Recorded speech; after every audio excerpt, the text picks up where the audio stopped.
Nasa Amerika na si Pangulong Bongbong Marcos para dumalo sa Asia-Pacific Economic Cooperation o APEC Summit. May ulat on the spot si Ana Felicia Bajo ng GMA News Online. Ana?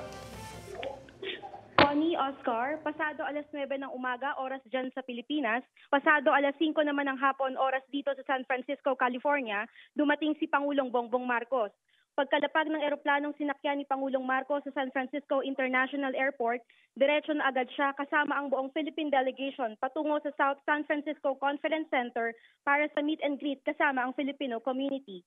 Hindi nagpaunlak ng panayam sa media ang Pangulo habang nasa biyahe pa Amerika. Alas 6:30 na ng gabi dito sa California. Bukas, puno ng business meetings ang Pangulo kasama ang ilan sa mga kumpanya rito sa Amerika. Pangungunahan din ng Pangulo ang Philippine Economic Briefing upang ibida ang ekonomiya ng Pilipinas sa mga mamumuhunan. Nakatakdaring magsalita ang Pangulo sa APEC CEO Summit na gaganapin naman sa George R. Moscone Convention Center. Sa mga oras na ito, nasa Filipino Community Meet and Greet pa rin ang Pangulo. Yan muna ang latest mula rito sa Amerika. Balik sa inyo, Connie, Oscar. Maraming salamat, Ana Felicia Bajo. Bago umalis pa Amerika kagabi, inilatag ni Pangulong Bongbong Marcos ang mga isusulong niya sa 13th Asia-Pacific Economic Cooperation Summit sa Amerika. Kasama raw dyan ang mga issue sa pagkain, enerhiya at maliliit na negosyo. Gayon din po ang digitalization at sustainability. Makikipagpulong din daw ang Pangulo sa ilang malalaking negosyante sa Amerika para hikayatin silang mamuhunan sa ating bansa.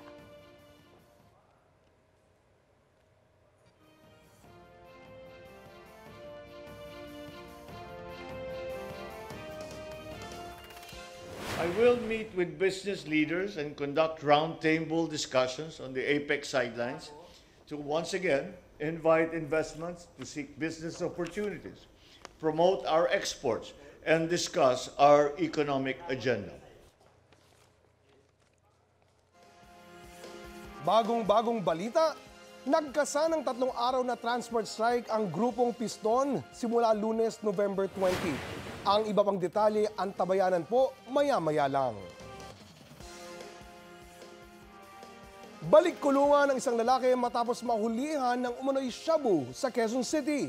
Balitang hatid ni James Agustin. Halos 2 buwan pa lang nakalalaya na aresto na naman sa ikinasang drug bypass operation ng pulisya sa Barangay Obrero, Quezon City ang 45 anyos sa si Paulo Bienash. Nabilan umano siya ng shabu ng pulis na nagpanggap na buyer. Ang suspect unang naaresto noong Hunyo dahil din sa kasong may kinalaman sa droga. Nagsimula tayo sa impormasyon na binigay ng ating confidential informant na itong suspect natin na si Paul Bienash, aka Pau, bumalik ulit sa pagtitinda ng droga. Nakuha mula kay Nash ang nasa 50 gramo ng umano'y shabu na nagkakahalaga ng 340,000 pesos. Sa investigasyon, kinukuha raw ng suspect ang droga sa Caloocan. Ang area of operation niya is dito sa Anonas, Cubao, Kamuning. At ang kanilang mga parokyano ay mga jeepney driver, mga sidewalk vendors. Comment po. Maharap ang suspect sa reklamong paglabag sa Comprehensive Dangerous Drugs Act. James Agustin, nagbabalita para sa GMA Integrated News. Eto na ang mabilisang balita. Napalabas na ang mga sakay ng isang bus sa Tabukalinga matapos itong mabangga ang isang motorsiklo. Patay ang asawa ng rider ng motorsiklo. Habang sugatan po ang rider at 2 anak nila. Sumuko naman sa pulisya ang driver ng bus. Batay sa investigasyon, wala raw suot na helmet ang mga sakay ng motorsiklo. Wala pang pahayag ang magkabilang panig.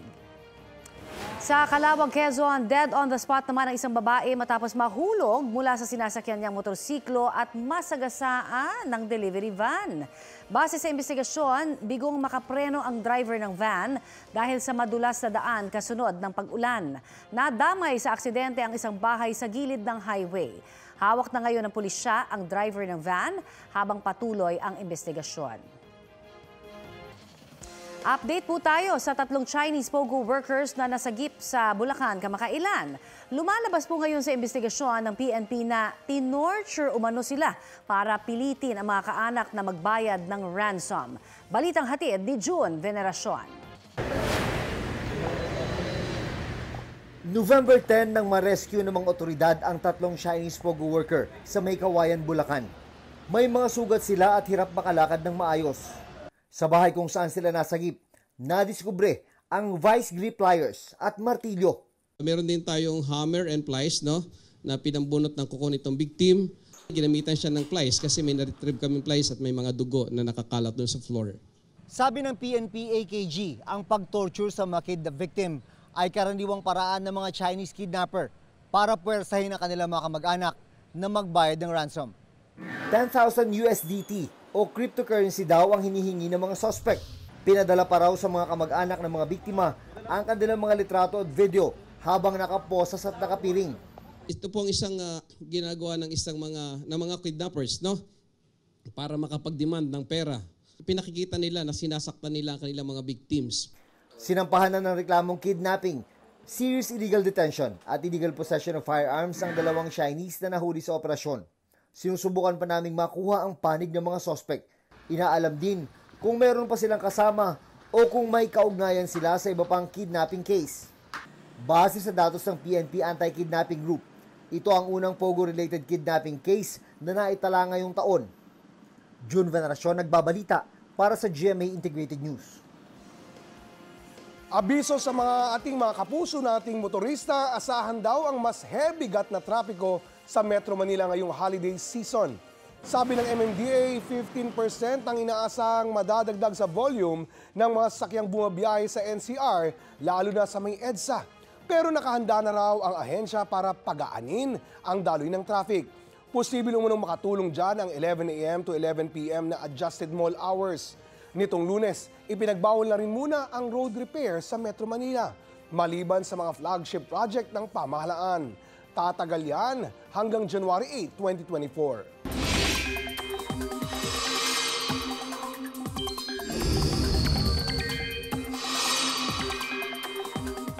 Mga kapuso, ilang lugar sa Eastern Luzon ang nakaranas ng masamang panahon. Halos walang tigil ang ulan sa Camarines Norte, habang nalubog naman sa baha ang ilang lugar sa Aurora.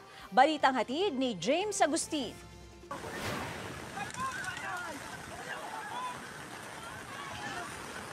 Tulong-tulong ang mga mangingisda para hindi tuluyang maanod ng baha ang isang bangka sa Dilasag, Aurora.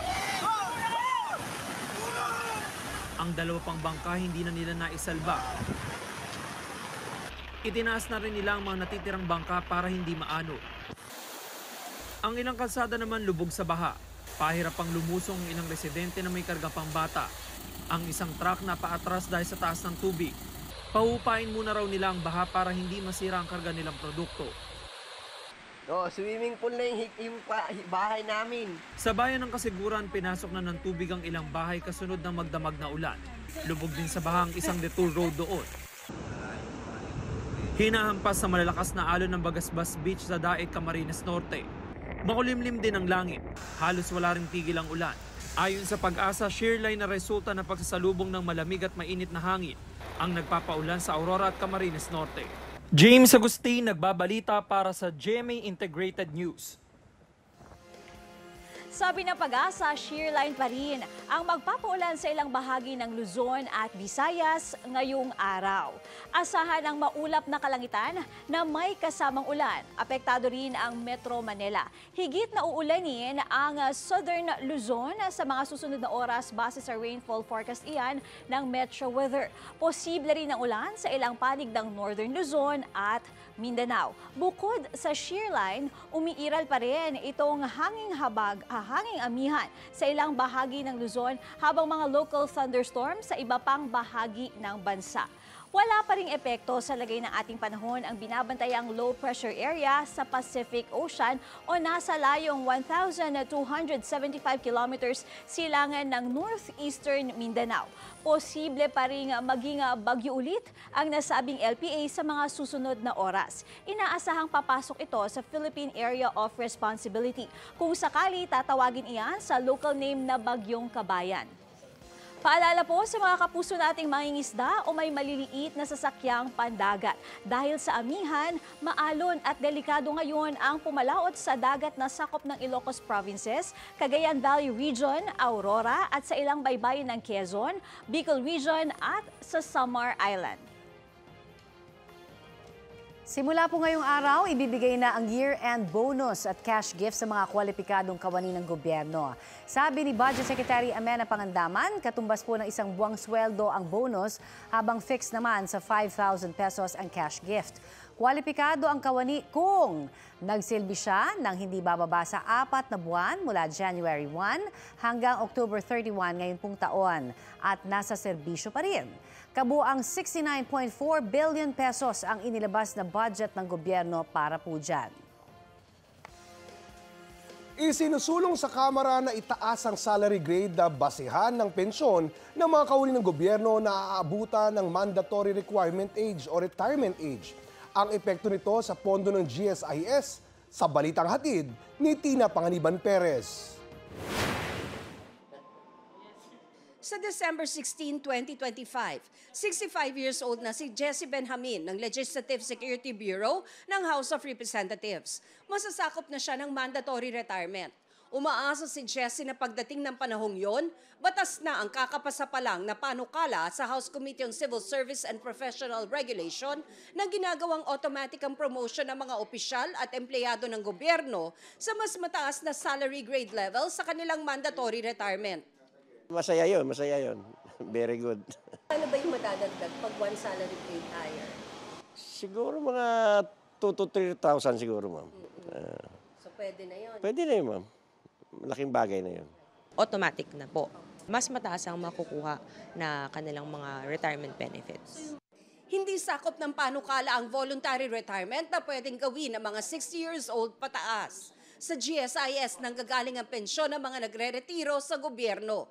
May epekto raw ang panukalang ito sa kanilang pondo.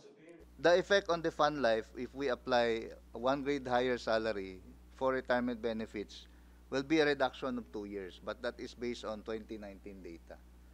And there will be an increase in contingent liability of around 400 billion pesos. Sabi naman ng komite ng Kamara, pwede namang pondohan ito ng Kongreso kapag naging batas na. Nasa panukala rin bubuo ang GSIS, DBM at Civil Service Commission ng Rules and Regulations para rito. Tina Panganiban Perez, nagbabalita para sa GMA Integrated News.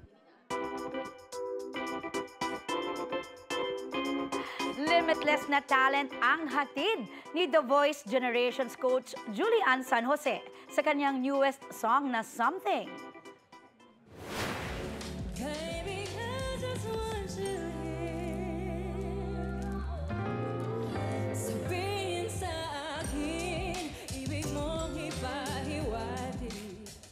In her blonde pop star era, pinerform ni Julian live sa It's Showtime ang kanyang latest kilig hit. Bukod sa nakaka-mesmerize na vocals, na-captivate din ang kapuso at madlang people sa lyrics ng English-Tagalog song. Tungkol ito sa feeling kapag nahanap mo na si The One at naniniwala ka sa kanyang pure intentions. Ganern! Pwede nang mapakinggan ng Something sa inyong favorite digital streaming platforms. Dahil sa alig o masamang kalidad ng tubig ang fish kill sa isang barangay sa Cavite City. Base po yan sa inisyal na investigasyon ng mga mangingisda, sabi ng grupong pamalakaya. Indikasyon din daw yan ng polusyon mula sa iba't ibang industriya at barko sa Manila Bay. Iniimbestigahan na rin ng Bureau of Fisheries and Aquatic Resources o BFAR ang sanhi ng fish kill. Ilang araw nang hindi nakakapalaot ang mga mangingisda at nagkakasakit na rin po ang ilang bata dahil sa amoy. Mahigit 200 sako na ng patay na isda ang nahakot. At update po tayo sa epekto ng fish kill na yan sa Cavite City. Nakasalang sa Balitang Hali ang Chief Information Officer ng Bureau of Fisheries and Aquatic Resources na si Nazer Briguera. Magandang umaga po at welcome sa Balitang Hali. Yes, magandang umaga po, Sir, Ma'am Connie, at sa lahat ng nakasubaybay na inyong programa. Yes, sir. Magandang umaga. Ang unang tanong, syempre, tukoy na ho ba ang fish kill? Sanhi po nito? Nagsagawa na po ng investigasyon ang Bureau of Fisheries and Aquatic Resources at kumuha po ng samples ng tubig, pati po yung mga samples na rin ng isda. At base po doon sa initial findings sa isinagawang water quality test po, lumalabas na ang primary reason kung bakit nagkaroon ng pagkamatay ng mga isda doon sa nasabing lugar ay yung pagbagsak ng level ng dissolved oxygen doon sa tubig. At nakita rin po doon sa analysis na mataas po yung level din ng ammonia nitrogen. Although pwede po itong i-attribute kasi or i-connecta doon sa paglutangan ng mga namatay na isda na nasa decomposition stage na po, kaya mataas yung ammonia. So sa ngayon po, patuloy pa rin ang ginagawang iba pang mga analysis ng BFAR kasi tinitingnan na posible rin po na tumaas yung algal bloom. Ibig sabihin po kasi ng algal bloom, kapag po medyo mataas yung micronutrients dun sa tubig, dumarami yung mga microorganisms. At pagka dumarami po ito, mga organismong ito, maaring magkaroon ng heightened competition for dissolved oxygen. Bumababa yung level ng oxygen, kaya nangangamatay yung mga isda. Okay, pero sa inyo pong assessment, gaano na ho ba kalawak kaya itong epekto ng fish kill na ito? So ngayon po, ang estimate natin na sa 7 tons po ang mga nahakot ng itong mga patay na black chin tilapia. Gusto namin po natin linawin na ito pong black chin tilapia ay hindi po ito yung farm tilapia, Hindi po ito katulad ng mga nabibili natin sa palengke. Kahit din lamang po ng tilapia ito. Pero hindi po ito yung mga nakikita natin at nabibili sa palengke. At in terms of commercial value, halos hindi po naman po ito pinapansin ng ating mga mangisda dyan sa area na yan. Kasi hindi mababa po ito ang commercial value nito. Kasi mababa ang flesh retention nung isda nito. Okay, pero meron din ho ba kayo kahit na sinasabi nyo nga hindi ito yung masyadong pinapangisda ho ng ating mga mangingisda, meron pa rin ho bang kailangang tulong na maibigay naman po sa kanilang mga naapektuhan po nito? Yes. So ngayon po kasi nga ang naging epekto nito, yung immediate effect is yung sa mga residente na naamoy nila yung masangsang na amoy doon sa area. In fact, yung sa kanila ay na-evacuate na. And we're very happy to note na ang local government units ay nagsagawa agad ng mga immediate response, relief operations.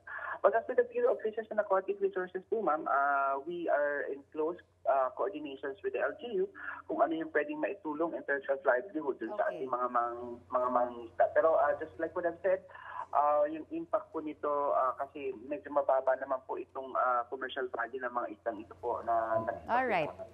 Okay. Ginoong Briguera, nabanggit mo nga medyo mababa yung commercial value, pero posible ba itong makaapekto sa supply at presyo ng isda? Yung madama, yung iba pang klase ng mga isda? So ngayon, base doon sa nakitang mga samples, nakitang mga nahakot na isda, yung talagang black chin tilapia ito na nasipaglutangan, kung kaya doon sa tanong po ninyo kung makaka-apekto sa supply ng isda, hindi po namin ito nakikita sa ngayon kasi nga wala po naman talagang masyadong market demand for this particular fish. So generally speaking, ito pong incidenteng ito ay hindi makaka-apekto. Pero may sinasabi rin po kasi kahit pa paano ang insidente. Ibig sabihin, kailangan natin tingnan yung integrity talaga ng ating patubigan. Kasi pagka nagkaroon ng ganitong insidente, ibig sabihin may problema talaga tayo dun sa tubig. So isa ito sa mga issues na dapat natin tutukan. Okay. Maraming salamat, Nazer Briguera, Chief Information Officer ng BFAR. Thank you very much. Samantala, sinampahan na ng reklamo ang estudyanteng suspect sa pamamaril ng kanyang kaklase sa loob po mismo ng Universidad sa Tuguegarao, Cagayan ito pong Lunes. Inaalam pa ang motibo sa pamamaril ng suspect sa biktima na umano'y nobya niya. Isinuko ang suspect ng kanya mismong tatay. Batay sa investigasyon, bago ang pamamaril ay nakita ang suspect na ginugulpi ang biktima sa sasakyan. Nagpasaklolo raw ang biktima. Tinangkara umanong lumapit ng gwardya at library staff pero tinutukan sila ng baril ng suspect. Stable na ang kalagayan ng biktima na nagpapagaling sa ospital. Ayon naman sa pamunuan ng universidad, kontrolado na ang sitwasyon at nakikipag-ugnayan na sila sa mga otoridad. Nananawagan ng pulisya sa Rodriguez Rizal na sumuko na ang mga sangkot sa pagpatay sa isang grade 11 student noon. Kabilang sa mga sinampahan ng reklamo ang ilang miyembro ng pamilya ng kanyang kasintahan na tutol umano sa kanilang relasyon. Balitang hatid ni Emil Sumangil. October 29, umalis ng bahay ang 16 anyos na grade 11 student na si Ronald John Delgado at nagpaalam na gagawa ng school project kasama ang girlfriend na kanya ring kaklase. Hiniram pa nga niya yung cellphone ko, tapos sabi niya saglit lang daw po siya. Pero umabot ng hating gabi, walang Ronald na umuwi. Tinatawagan namin ang tinatawagan yung cellphone, hindi na nagre-ring, out of coverage area na po. Kinabukasan, October 30, bandang alas 7 ng umaga, natagpo ang patay at nakagapos ang mga kamay ni Ronald sa tabing kalsadang sakop ng Sitio Kalumpit, Barangay Macabud, Rodriguez Rizal. Batay sa death certificate, pinatay sa sakalang biktima. Sobrang sakit. Kaya sobrang sakit, ang sakit-sakit. Kasi po nag-iisa kong anak na lalaki yan eh. Kung namatay lang po kasi sa sakit yan, okay lang po. Pero yung ginawa kasi karumal-dumal. Sinakal siya, tapos binugbog po dito, pasa-pasa po yung mukha. Sinadya ng mga pulis at mga kaanak ni Ronald ang bahay ng kasintahan ng biktima para sana magtanong. Pero during our follow-up investigation and operation ay pinunta namin sa bahay, subalit umalis na po sila sa kanilang tahanan. Sarado na po yung bahay nila, nakalak na po. 3 pamilya sila na nakapadlak na. Wala na. 4 na testigo ang nagbigay ng salaysay at batay rito'y nabuo ng pulisya ang posibleng motibo sa krimen.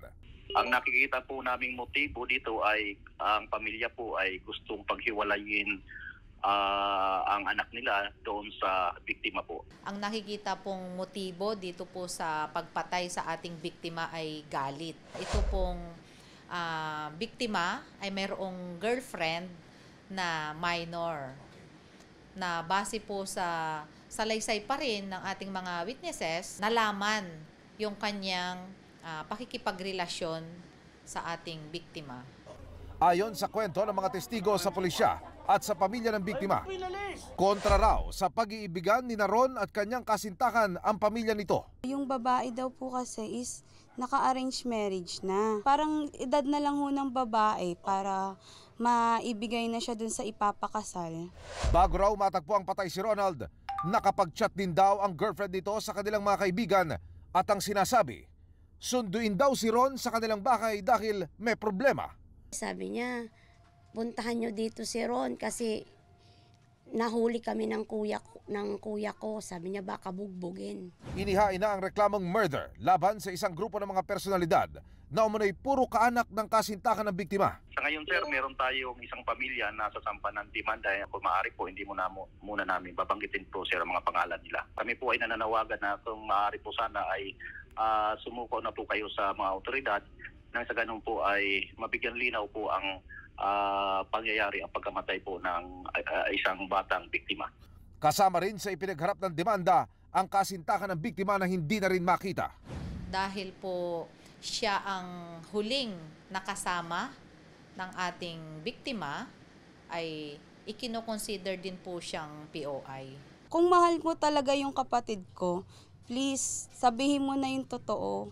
Hindi naman kami magagalit eh. Magpakita ka lang. Gusto lang talaga namin ng hustisya. Emil Sumangil, nagbabalita para sa GMA Integrated News.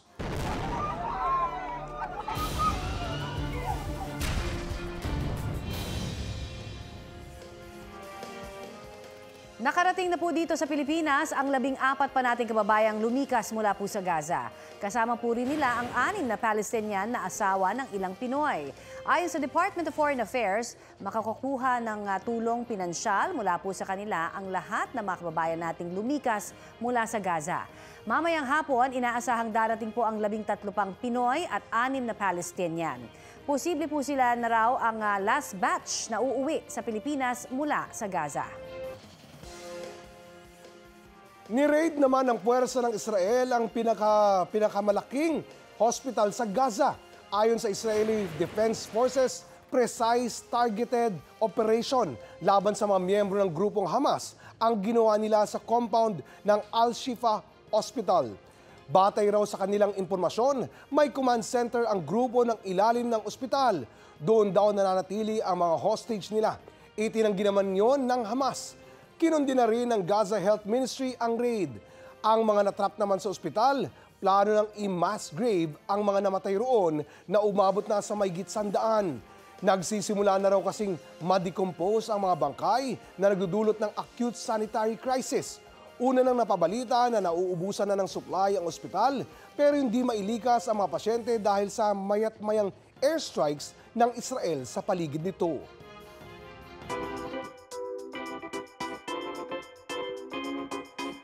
Mga mare, heto na nga ang latest sa Gento Boys. From SB19, mahalima na nga ba ang itatawag sa P-Pop Kings?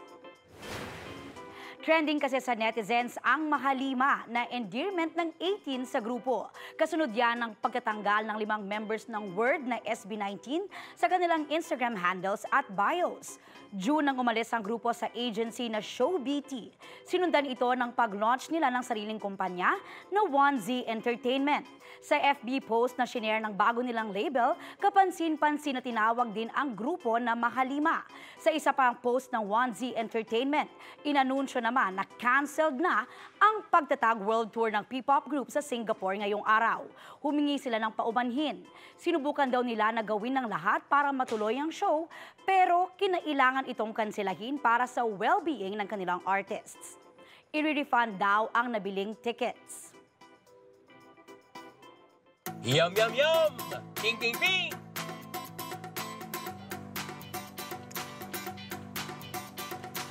Mara, gutom na ako. Ako rin. Kaya tuloy-tuloy na ang ating Iloilo City Dish Series. Kung noong Monday, di ba, inihain naman natin yung La Paz Batchoy. Today naman po, isa pang Ilonggo's Pride ang magpapatakam sa atin, Aubrey. Oo, Maring Connie. Oo. Perfect daw yan kasi tuwing sweater weather, katulad ngayon, November pa December na, yung pansit molo. Yes. Eh, sino pa bang magtuturo niyan, Mare? Walang iba, kundi si Chef Boy Labra! Live Good na morning, live. Connie. Good morning, Aubrey. Grabe na miss ka namin, Chef. Grabe, opo. Alam nyo, kasi comfort food itong pansit molo. May mainit na sabaw at may sahog na pang-siksik sa laman. Oo nga naman. Ako, nakakagutom talaga. Pero sabi, pwede pa daw itong pasarapin palalo. Yes, ha? of course naman. Oo. Kailangan talaga natin patakamin, di ba? Yes. Nako, natatakam na nga kami, Chef. Ano ba yan? Ano ba yung dish na yan? Ikwento mo nga sa Ito amin. ay pansit molo. Ito ay parang ano to, kapag kumain ka nito, kahit hindi ka na kumain ng kanin. Kasi busog ka na. Kasi mayroon siyang molo wrapper, nilalagyan, tapos may laman, siksik sa laman. Kaya, lahat okay ka na kompletos recados. yes! Kaya, ako, ito na, Connie. Kaya nga, chibugan tayo. Ito na ang pansit molo. Chibugan na! Hello mga kapuso! Kung naghahanap kayo ng mainit-init na sabaw na nakakabusog at swak ngayong lumalamig na ang panahon, ito isang Ilonggo's Pride, ang pansit molo. Ano pang hinihintay natin? Simulan natin ang pagluluto ng pansit molo ng Ilonggo.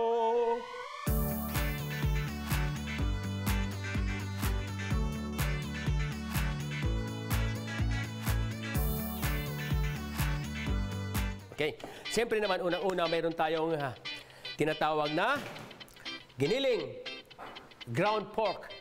Alright? Tapos meron tayong hipon, peeled shrimp. Yung hipon po, binabalatan. Tinanggalan ko na po ng lahat ng dumi. So, hiwain lang natin. Yan, tatad ka rin ng pinong-pino.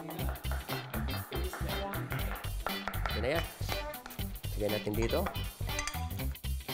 Siyempre, lalagyan natin ng ating sibuyas. White onion dapat po. Pwede naman red onion.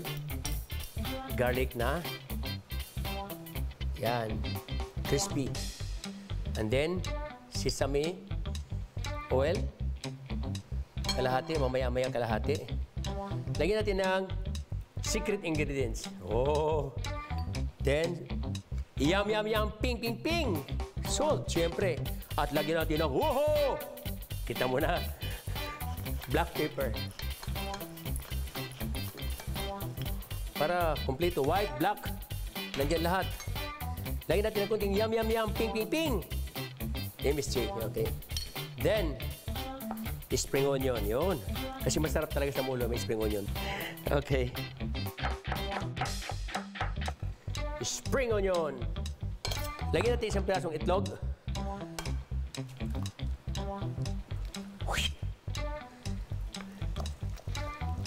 Ganyan lang, halo natin mabuti.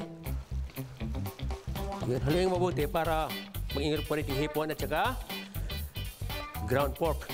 Ngayon po, babalutin natin. Ganito po, pagbalot. 1 teaspoon. I have to break the egg. Break it out! O, di ba? Kailangan po may egg, ha? So, lagyan natin ng itlog. Yan. Tapos po, ang ginagawa dito, dinugtong ng ganyan. Kita mo na.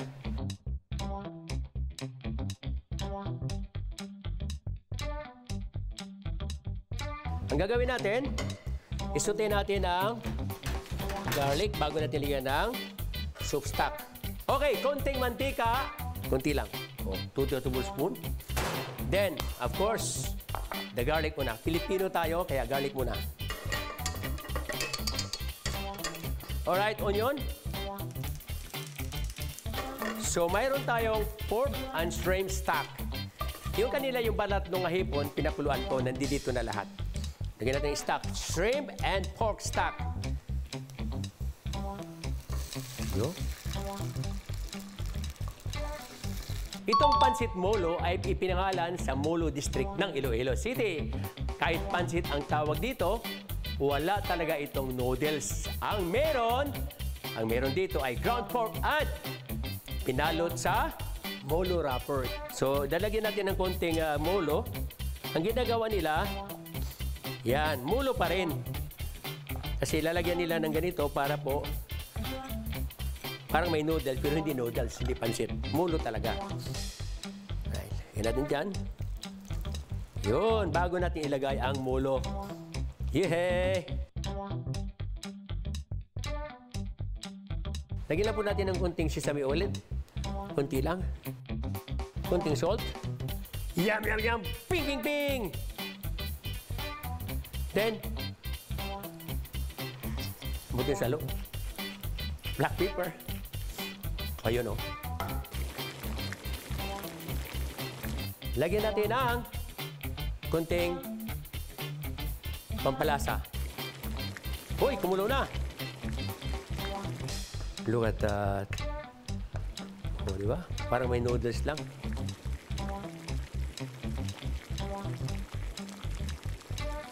Okay. It's ready.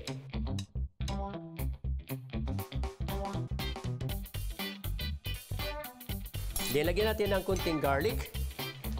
Yet, yum, yum, yum. Ping, ping, ping. Spring onion. So, yum, yum, yum. Ping, ping, ping. Ping! Sesame oil on the top. Alright! Ayan na, hindi na kayo molo. Lungkot dahil sa pansit molo. Tikman na natin.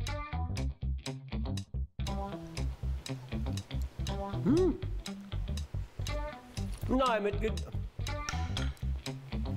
Sobrang sarap. Chibuga na! Grabe naman. Sarap. Ano to? Brrrr. Kumukulo na. Tsaka iba ang energy ni Chef pag nandito siya sa studio. Siyempre, lalong malakas. Sige, mamaya sabay-sabay tayo kakain yan. Sige, mamaya. Dagdag detalye na po tayo sa ikinasang transport strike ng Piston. May ulat on the spot si Joseph Moro. Joseph? Yes, Connie, magtitigil pasada ang grupong Piston ng 3 araw. Simula yan sa November 20, Lunes sa susunod na linggo. Ito ang inanunsyo ng grupong Piston ngayong umaga bilang protesta nila sa PUV Modernization Program. Ayon sa Piston ay maapektuhan nito ang tinatayang 37 hanggang 40 na mga ruta ng mga jeep sa Metro Manila pa lamang at inaasahan nilang 100,000 na mga units ng jeep ang inaasahang dadalo sa transport strike sa buong bansa. Ito ay isang buwan bago ang December 31 deadline ng Department of Transportation at Land Transportation Franchising and Regulatory Board o LTFRB para sa mga jeepney driver at operator para mag-consolidate o bumuo ng mga korporasyon o kooperatiba. Pero ayon sa piston ay ang hindi makakagawa nito, Connie, ay hindi na makakapag-renew ng kanilang mga prangkisa. Ayon sa grupong piston, karaniwan sa mga jeepney operator o driver ay nagmamay-ari lamang ng isa o hanggang 3 mga units. At kapag ipinasok ito sa isang korporasyon, ay mawawala na sa kanila ang kanilang mga pag-aaring jeep. Kaya nagbabala ang grupo, Connie, na posibleng magkaroon ng transport crisis sa Enero kung hindi napapayagan sakali ang mga hindi mag-modernize sa mga jeep. Nangangamba din ng mga jeepney operator na kakainin lamang ng mga malalaking korporasyon ng nilang mga ruta. Nanawagan sila na ibasura na ang PUP modernization program. Tuto naman ng LTFRB ayon sa tagapagsalita nito na si Celine Pilago Vargas ay mag-aaralan ng LTFRB board kung ilan na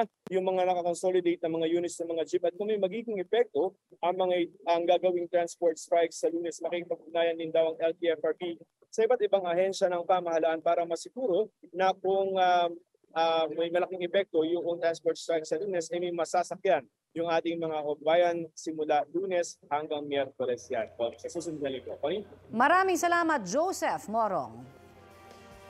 Samantala, kuha na po tayo ng latest sa meet and greet ng Pangulo sa Filipino community sa California. May ulat on the spot si Maris Umali. Maris?